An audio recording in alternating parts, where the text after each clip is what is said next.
A lot of people ask, what is design build?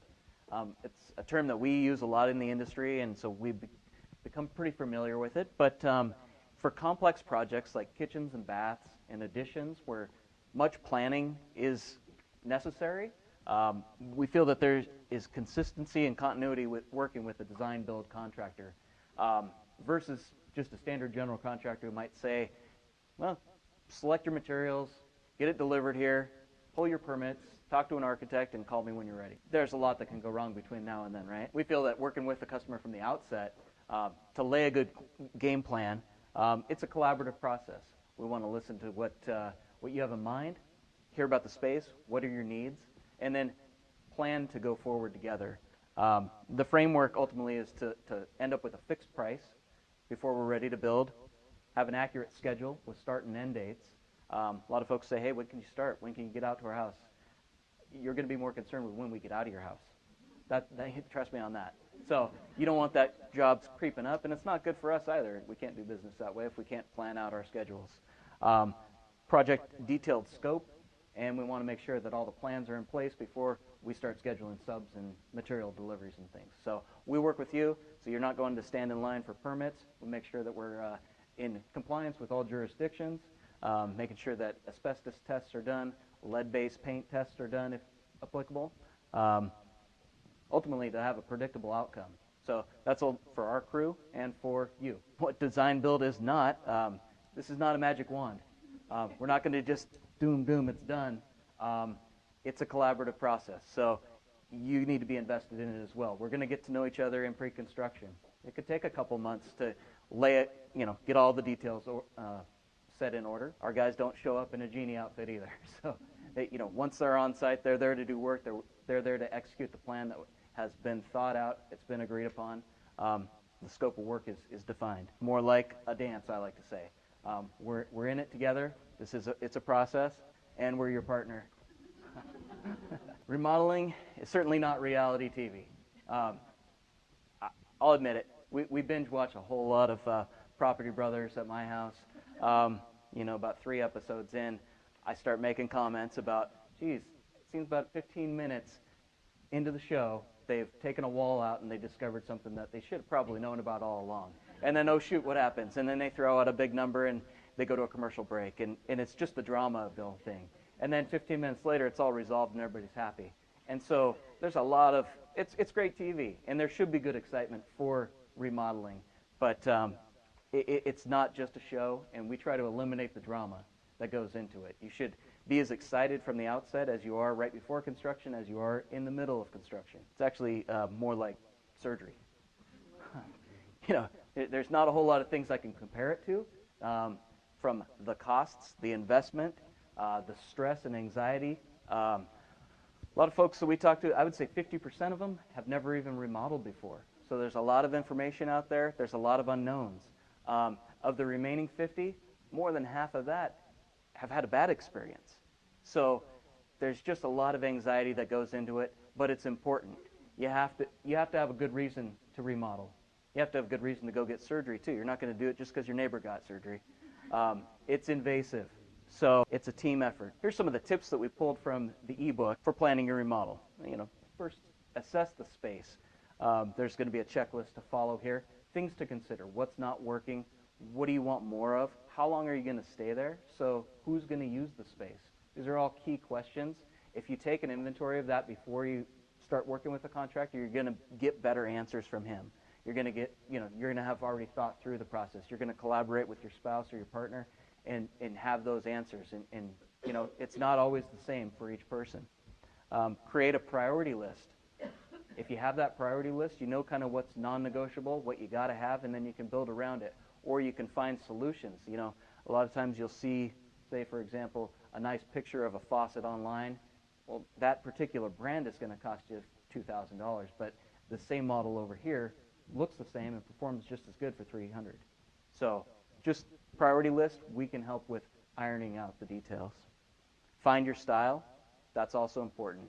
The more feedback you can tell us about not only what you like, but what you don't like is going to help in the design build process. It's going to allow us to show you materials and help you guide and make your selections without the frustration of, oh, geez, I've looked at this a million times, or the showroom is super overwhelming. Define your budget. So, you can't get too far into the project before you've come to grips with what the costs are going to be. Everybody wants to talk about what they want. I like to say that the budget defines the scope, and it's not the other way around. That's just the way it is. There's a lot of information about where the numbers come in. So it's a matter of what you're able to spend and what you're willing to spend, and that will kind of dictate which option's the best. We're not always the right fit, but also we like to give you feedback as far as, sometimes you might general the project yourself. Sometimes you've got a brother who's an electrician and a friend who's a tile setter. All you need is a plumber, really. So just walking through those steps and seeing the best fit is also something a design build contractor can give you. Hiring a contractor, that'll be the next, but also is remodeling the answer. Sometimes the answer, like it or not, is you probably need to move. If some of those things, if things aren't working out and really you're talking about you got to put an addition on in order to do this, you might want to check and see what else is out there. A lot of the folks that end up remodeling have already searched what is it going to take to move, and they weigh it out and they go, geez, at the end of the day, I want to stay put. The school district's great. I love the neighborhood. I've been in the home forever. I think the best option is to remodel. So this is a checklist, really just kind of walks through assessing your space, knowing the age of your home, knowing kind of what you're getting into. The more you know about your home and you can offer the contractor, the better conversation you're going to have, especially when you're going to be talking possibly to 1, 2, 3 different contractors. Your goals, what do you want to achieve with the room? What are the long-term goals? Having that priority list as well. What's your style? A lot of people aren't going to necessarily know, hey, I like craftsman style or I love the classic look. There's a lot of information online now. You can go to Houzz or Pinterest. You can Google search just certain styles or bathtubs. You can get a lot of good information on it. We recommend doing that from the outset. That way, once we start visiting you at your house, you can share your idea book with us. We can get an idea of what you do like, what you don't like, and we can really say, for example, we're going to a showroom, eliminate 75% of that showroom for you. So it makes making decisions a whole heck of a lot easier and enjoyable. The cost to value report, it's in your packet. That is also kind of goes back to a lot of information out there. There's a lot of, where do we start? Well, Chip and Joanna are remodeling in Waco at this certain price. This is going to give you Seattle prices based on last year's real numbers from realtors, brokers, contractors. What you're going to pay kind of on mid-range to upscale projects and just various different ones. It's a median price, but again, it's trying to get you accurate information. Remodeling Magazine puts out the information every year specific to the region, so it allows you to kind of compare against the national averages. It gives you job costs, resale value, and then costs recouped after your project. So you can weigh out and say, well, geez, that actually is going to be return value. So when I sell my house 5 years down the road, this is where we're looking to invest. So just to get another good resource. It's available online as well, but we've printed out a full copy in your packet. It's a consumer checklist that we've put together. It's in your packet as well. If you are talking to more than one contractor, you're probably going to get more than one number.